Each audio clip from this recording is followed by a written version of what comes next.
Hola a todos y bienvenidos a un nuevo estudio de conceptos bíblicos con la serie Si es Evangelio, tiene que ser bueno.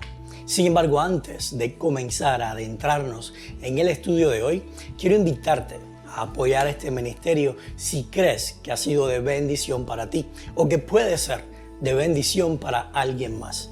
No tienes ningún tipo de obligación para hacerlo, pero si decides apoyarnos, tú serás un canal de bendición para nosotros y para otros al proveernos los recursos que necesitamos para seguir produciendo material y dar a conocer de diversas maneras al Dios maravilloso que nos mostró Jesús. En la descripción de este video, así como en la pantalla, vas a encontrar algunas maneras en las que puedes hacernos llegar tu donación. También lo puedes hacer directamente desde nuestro canal de YouTube, comprando un super thanks o un super gracias. Finalmente, si quieres apoyar pero no quieres irte con las manos vacías, entonces te invitamos a que entres a nuestra tienda en línea preparada especialmente para dar algo en retorno por el apoyo que ustedes nos dan. Ahí puedes adquirir camisetas, bolsas, tazas y más productos que te pueden ser útil en el diario vivir y también con un mensaje especial para compartirlo con alguien que quieras. Muchas gracias por el apoyo incondicional que nos dan y por ser parte de la familia de conceptos bíblicos. Así que sin más, comencemos.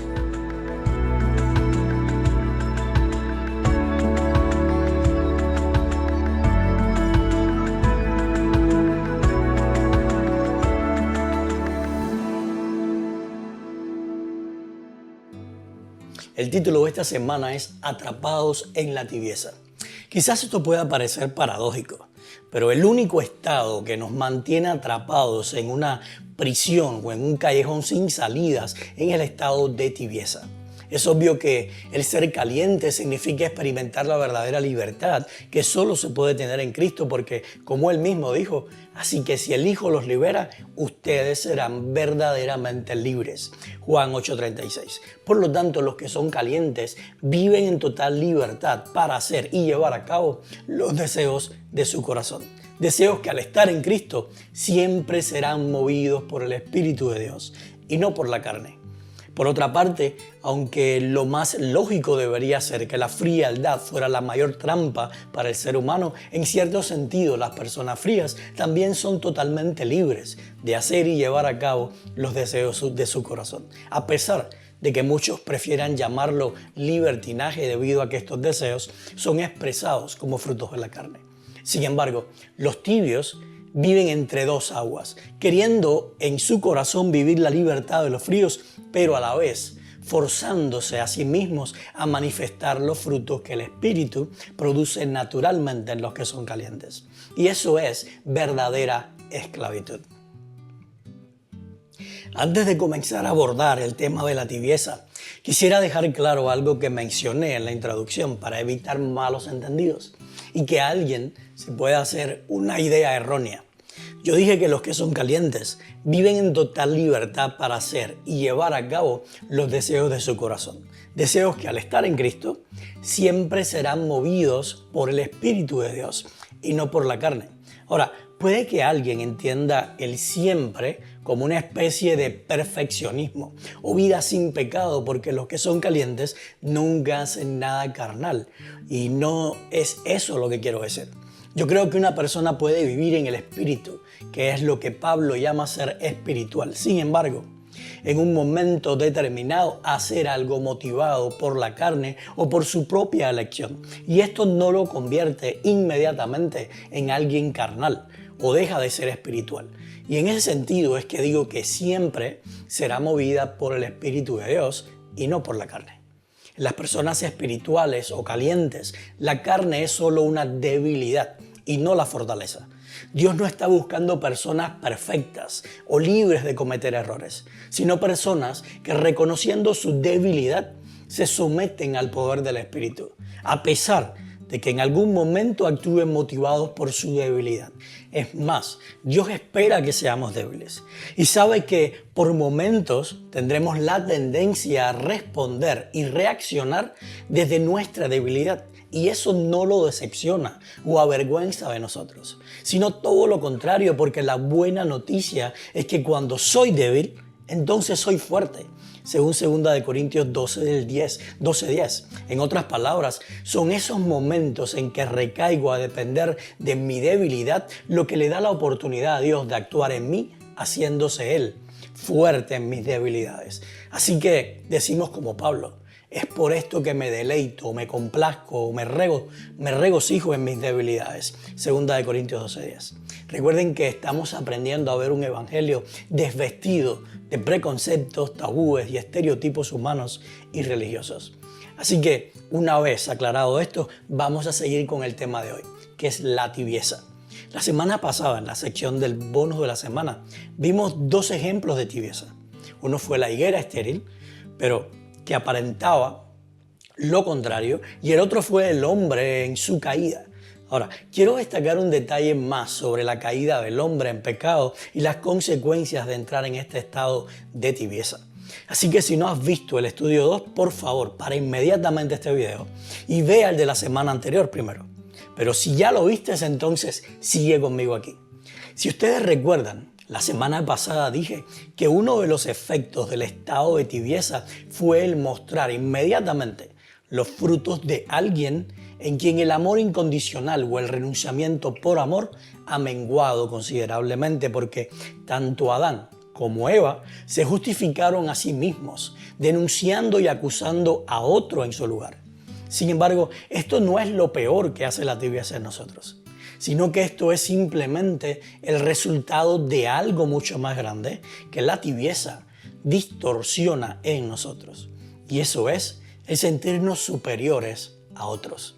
Analicen conmigo Génesis 3. Génesis 3 nos presenta una humanidad desnuda y en un estado de pánico ante la posibilidad de estar delante de Dios o en su presencia. Esto hace que ellos busquen una solución inmediata que les provea algún tipo de seguridad ante un encuentro con Dios, que para ellos es inminente e inevitable. Sin embargo, noten ustedes que a pesar de que se cosieron delantales para vestirse y se los pusieron, esto no fue suficiente para quitarles el temor de estar en la presencia de Dios, porque tan pronto lo escucharon venir, se escondieron entre los árboles del jardín. Ahora, lo que quiero destacar es que sus obras de cubrirse a ellos mismos no les cambió la mente con respecto a Dios, porque siguieron temiéndole. En cambio, lo que sí hicieron sus obras fue darles poder para juzgar y condenar a otros, negando u ocultando su propia responsabilidad y culpa. Génesis 3 nunca nos presenta a un Adán y una Eva que asumen su responsabilidad y reconocen su culpa, y mucho menos nos presenta a un Adán y Eva que sienten la necesidad de ser vestidos o sanados, porque esa es la prisión en la que nos atrapa la tibieza. El sentir que no tenemos necesidad de nada, porque ya tenemos o alcanzamos todo lo que podríamos necesitar. Y yo te pregunto, ¿te parece familiar el patrón que presenta Génesis 3? Si perteneces o has pertenecido a alguna comunidad de fe o denominación religiosa, te pido que analices las siguientes preguntas. ¿Es usual o poco probable encontrar en las iglesias a personas desnudas y en estado de pánico ante la posibilidad de estar delante de Dios o en su presencia? ¿Cuántas personas que pertenecen a una denominación religiosa crees que se sentirán listas para pasar delante de Dios? ¿Cuántas personas en las religiones viven en ansiedad constante porque no se sienten listas y tienen que prepararse ante el inminente e inevitable juicio de Dios? ¿Cuántas veces has escuchado poner el obedecer los mandamientos, el devolver los diezmos y dar ofrendas y el hacer obras de caridad y misión como aseguranzas para estar delante de Dios y para tener su agrado? ¿Cuántas veces has visto que los que más obras hacen son los que se sienten con mayor autoridad y derecho de denunciar, juzgar y condenar los pecados de otros, pero no los suyos? Ahora, cambiemos el sentido de las preguntas por un momento, porque quizás no se trata de cuántas veces has visto a otros hacer, sino de cuántas veces has sido tú el que por obedecer los mandamientos, devolver los diezmos y hacer obras de caridad y misión, te has sentido con la autoridad y el derecho de denunciar, juzgar y condenar los pecados de otros, pero no los tuyos propios. ¿O cuántas veces, a pesar de pertenecer a una denominación religiosa y ser fiel a todo lo que ésta enseña, te has sentido desnudo y con pánico de estar en la presencia de Dios? ¿Cuántas veces el inminente e inevitable juicio de Dios te hace estar ansioso porque no estás preparado aún? ¿Será que estamos viviendo atrapados en la tibieza y en la aparente seguridad que ésta nos da, sin sentir la necesidad de ser vestidos o sanados por Dios porque creemos que son otros los que tienen necesidad de vestido o sanación? ¿Será que las religiones de alguna manera fomentan este estado de tibieza? Mateo 1:21 dice: María tendrá un hijo y lo llamarán Jesús, porque él salvará a su pueblo de sus pecados. Desde la caída del hombre hemos visto que el pecado nos desviste del fuego del amor incondicional de Dios, o de vivir bajo los principios del renunciamiento por amor, para dejarnos completamente desnudos y por ende fríos, debido al egoísmo de vivir para nosotros mismos. Por lo tanto, cuando el ángel anunció a José de que Jesús venía a salvarnos de nuestros pecados, en realidad podemos entenderlo como que Jesús vino a sanarnos o a llenarnos el tanque del amor de Dios. Ese amor incondicional que renuncia a todo por amor a los demás y que es la única fuente de calor que nos libra de quedar completamente congelados. En otras palabras, Jesús es la solución para lo frío que vivimos infectados por el virus del pecado. Y al final somos todos. Sin embargo, la tibieza es como una jaula voluntaria en la que el hombre se mete cortándole el acceso a Jesús para poder sanarnos. Necesitamos entender que el tibio no está un paso más cerca que el frío para ser caliente, sino todo lo contrario. El frío está muchísimo más cerca de ser caliente que una persona tibia, porque, como ya he dicho anteriormente, el frío es coherente con su condición. Sin embargo, lo más paradójico de todo esto es que los tibios son personas tan necesitadas y rotas como los fríos, solo que en sus obras los lleva a ignorarlos o negarlos. Escucha lo que sigue diciendo Jesús a la iglesia de la Odisea sobre su condición de tibieza. Tú dices: soy rico, tengo lo que deseo, no necesito nada. Y no te das cuenta de que eres un infeliz, un miserable, pobre, ciego y desnudo. Apocalipsis 3:17. Ahora analicemos detenidamente estas palabras.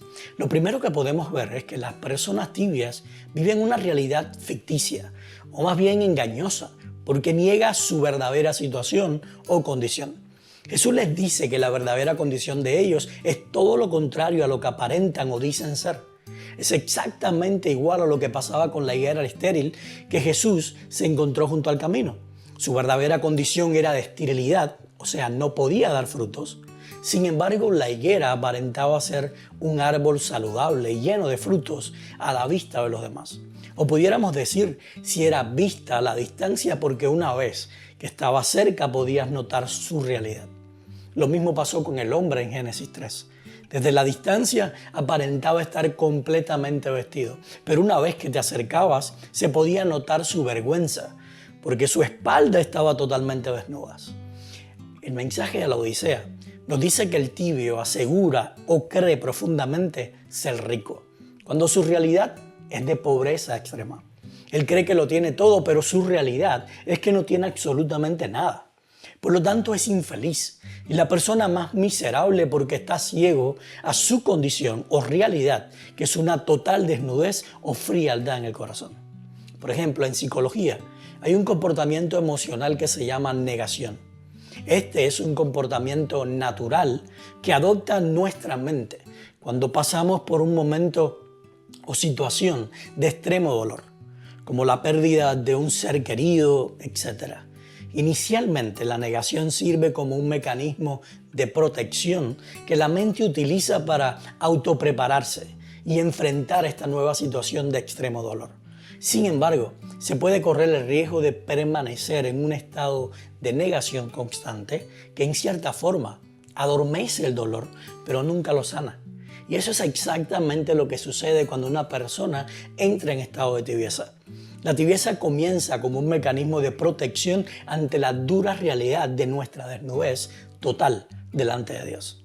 Pero siempre termina siendo una prisión en la que quedamos atrapados por temor a salir de ella, porque en cierto sentido la tibieza es algo que nos da una aparente seguridad y confianza de que realmente no estamos tan desnudos porque estamos obedeciendo todo lo que Dios dice o porque estamos obedeciendo sus mandamientos, algo de lo que hablaremos más adelante en este estudio. También nos da un sentido o una sensación de seguridad porque entregamos o nos desprendemos de un porcentaje de nuestras entradas financieras para dárselo a Dios. Y en ocasiones nos hace sentir mucho mejor y más seguro si duplicamos o triplicamos ese porcentaje porque nos hemos autoengañado creyendo que tenemos que darle a Dios hasta que nos duela, porque es ahí donde está su bendición y su agrado.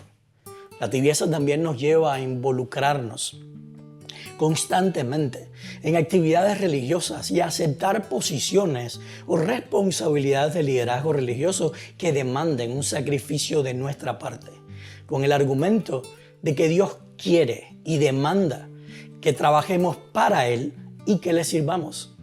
Finalmente, la tibieza nos lleva a crear una verdad que nos transmita seguridad y nos haga sentir especiales para Dios y necesarios para la salvación del mundo. Una verdad que es estática e invariable, una verdad que no tiene lugar para cambios ni para recibir más luz o revelación del Espíritu, porque en cierta manera nos sentimos dueños del Espíritu y de la salvación al enseñar nuestra verdad, que no es más que un conjunto de doctrinas como si fuera el Evangelio de salvación que el mundo necesita escuchar, aceptar y obedecer. Finalmente son todas estas obras o cosas que hacen y se obedecen las que dan ese falso sentimiento de seguridad y protección que hace a una persona permanecer indefinidamente en la tibieza, porque salir de ella implica un reconocimiento de su desnudez o de su incapacidad para poder vestirse a sí mismo. Y yo te pregunto, lee Lucas 15 del 11 al 32. ¿Qué condición crees que tenían ambos hijos mientras vivían en la casa del padre?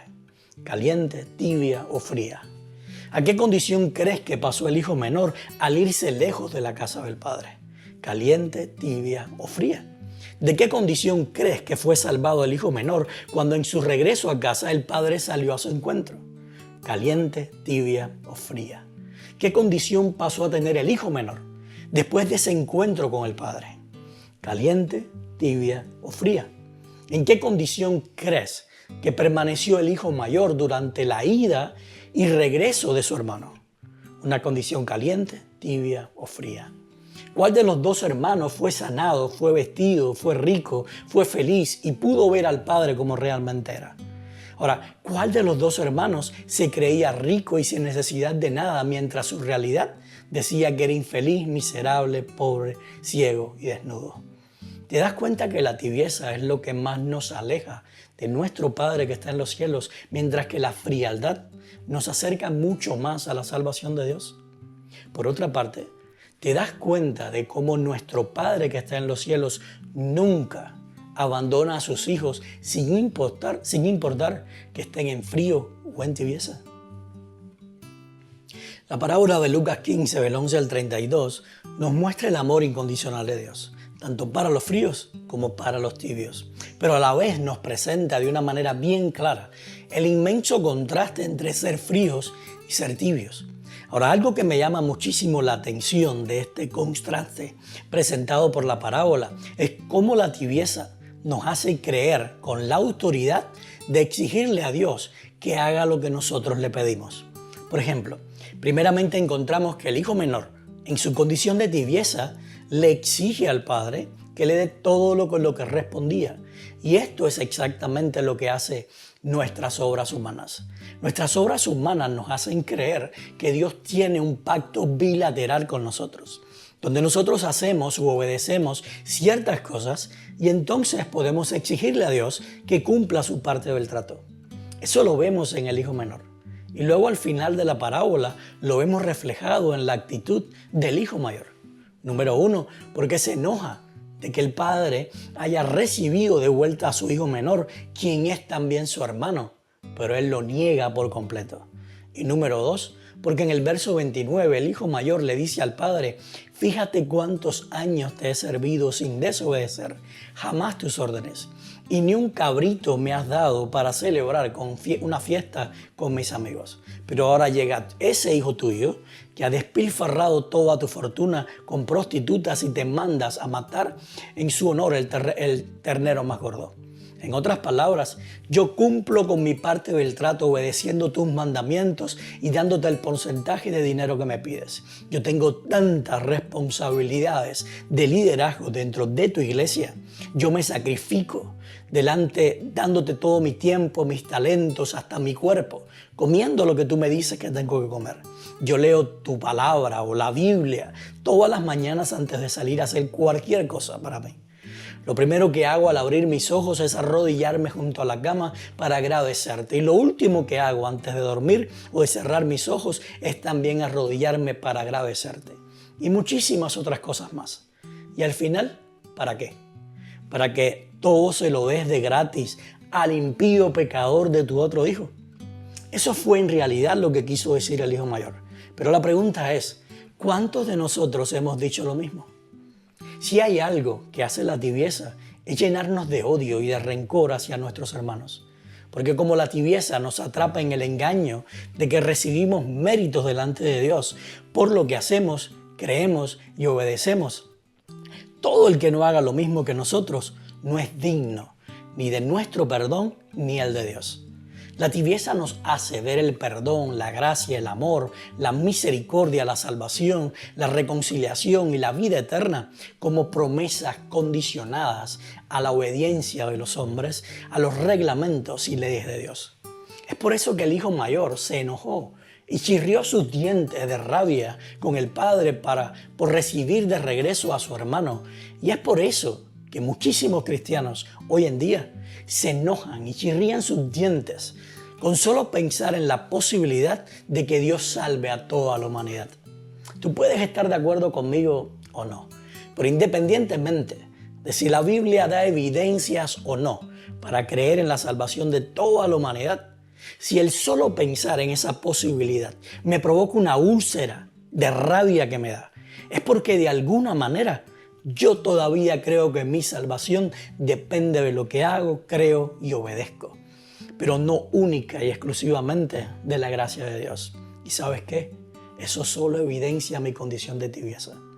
Es por eso que Jesús le dice a la Odisea: por eso te aconsejo que de mí compres oro refinado por el fuego, para que te hagas rico, ropas blancas, para que te vistas y cubras tu vergonzosa desnudez, y colirio, para que te lo pongas en los ojos y recobres la vista.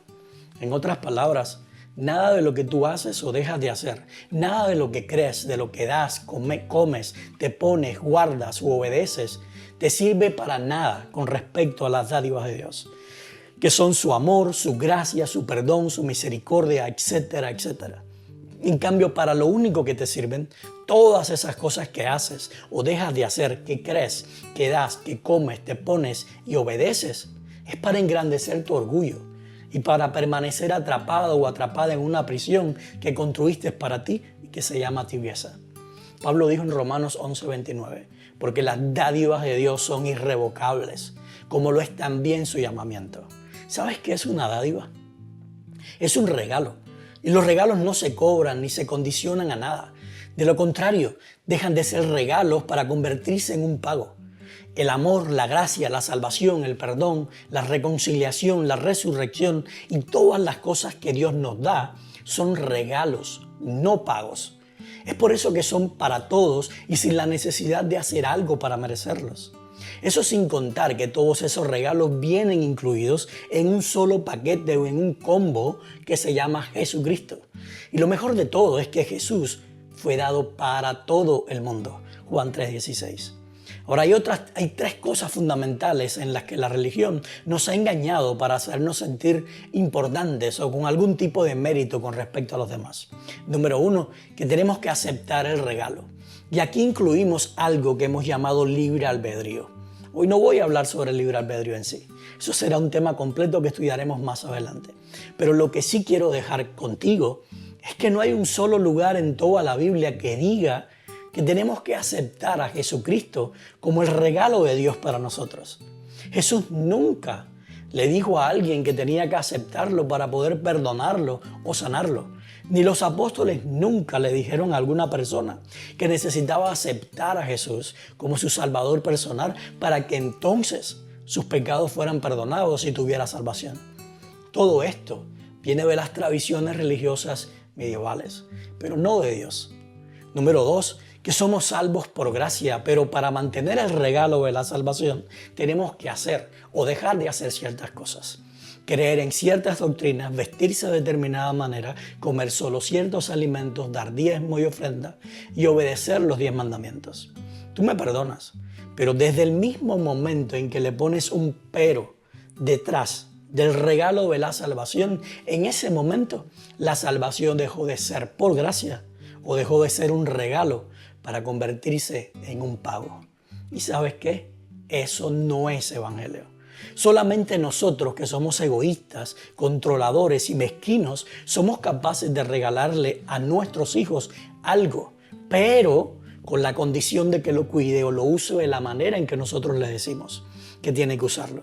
Eso no es regalo. Eso es una distorsión de lo que significa regalo y lo hemos hecho aceptable en nosotros o en nuestros patrones de moralidad o lo que sea, porque nos permite todavía tener cierta autoridad o control sobre aquello que hemos regalado. Dios no es como nosotros porque Dios es bueno y bueno siempre. Y número tres, que los regalos de Dios tienen fecha de caducidad o expiración, o que Dios nos los puede quitar si no cumplimos con sus requerimientos. Pablo dice, las dádivas de Dios son irrevocables. El adjetivo en griego es ametamelitos y literalmente significa algo de lo cual no hay arrepentimiento. Por lo tanto, cuando Dios te da algo, no importa lo que tú hagas con eso que te dio.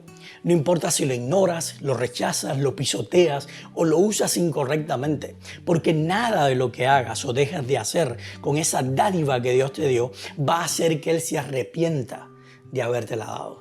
Eso es irrevocable, algo que no se cancela nunca, que no termina, que no se vence, que no se expira, que no es condicionado y que nunca es arrebatado de tus manos. Y yo te pregunto, ¿no es acaso la vida un regalo de Dios? Y si la vida es un regalo de Dios, entonces, ¿cómo entendemos que Génesis 6:6 dice que Dios se arrepintió de crear al hombre y por eso les quitó la vida ahogándolos en un diluvio? ¿Cómo Dios puede quitarle la vida a la humanidad entera, excluyendo 8 personas, si Dios no se arrepiente de las dádivas que Él da, en este caso la vida? ¿O el que escribió Génesis no entendía algo sobre las dádivas de Dios? ¿O entonces Pablo nos dijo mentiras? Eso se los dejo de tarea para que lo piensen y estudien.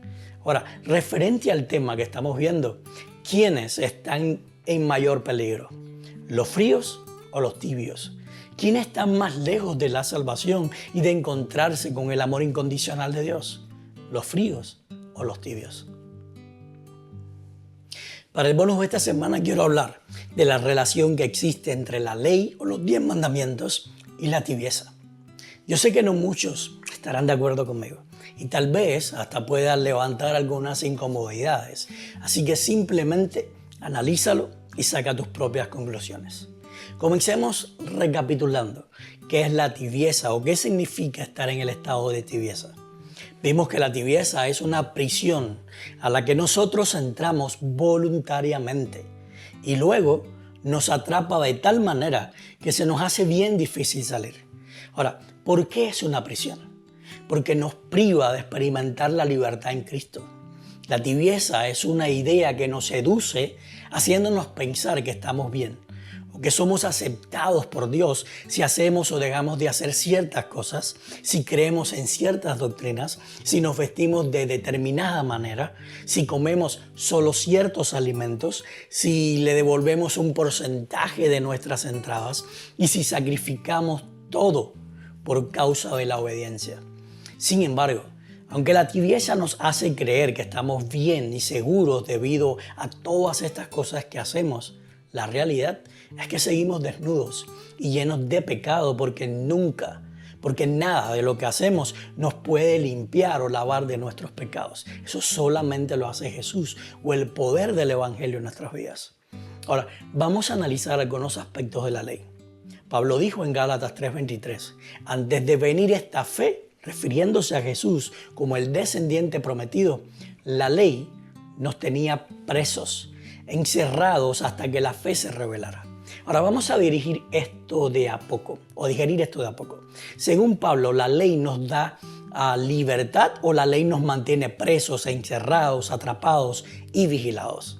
De hecho, la palabra que se utiliza es frureo y significa estar cercado o sitiado por una guardia militar que evita tanto que alguien entre como que alguien salga del cerco.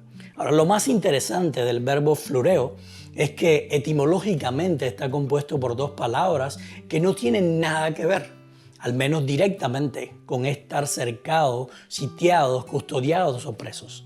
Estas dos palabras son la preposición pro, que significa antes de o anterior a, y el verbo orao, que significa ver con la mente, percibir, saber, experimentar. En otras palabras, si seguimos el desarrollo lógico que va llevando Pablo en Gálatas 3:23, lo que él estaba diciendo es que la ley o los 10 mandamientos no son para que nosotros los guardemos, sino que son para que ellos nos guarden o nos contengan, cerquen y vigilen a nosotros hasta que podamos ver con la mente, percibir, conocer y experimentar a Jesús, el descendiente prometido. Esa es la función de la ley. Y en esa función, la ley es santa, justa y buena, según dice Romanos 7:12. Ahora, Pablo también dijo en 1 Corintios 15:56 que el aguijón de la muerte es el pecado y el poder del pecado es la ley. Así que una vez más vamos a digerir esto con calma. Primeramente, el aguijón de la muerte es el pecado. Pablo utiliza el aguijón como una metáfora para referirse a un arma mortal o un arma que es poderosa para destruir. Y esa arma de destrucción que la muerte utiliza es el pecado. Ahora quiero hacer un pequeño paréntesis, porque a buen entendedor con pocas palabras basta. Si nosotros decimos o asumimos la posición de que Dios mata y que matará a los pecadores en el futuro de la misma manera en que mató a los pecadores en el pasado por medio del diluvio, fuego, etc., entonces estamos diciendo que Dios utiliza el pecado como su arma mortal para destruir, porque Pablo está revelando algo bien claro, y es que el arma que utiliza la muerte es el pecado. Y si Dios es el causante de la muerte, entonces Dios también es el causante del pecado. Piénsalo, razónalo y saca tus conclusiones. Cierro el paréntesis. La palabra para pecado es hamartía, que significa literalmente errar o fallar al blanco, equivocarse, desviarse de la marca o del blanco. Por lo tanto, Pablo está diciendo que el arma poderosa que utiliza la muerte para destruirnos es el hacernos errar o fallar al blanco.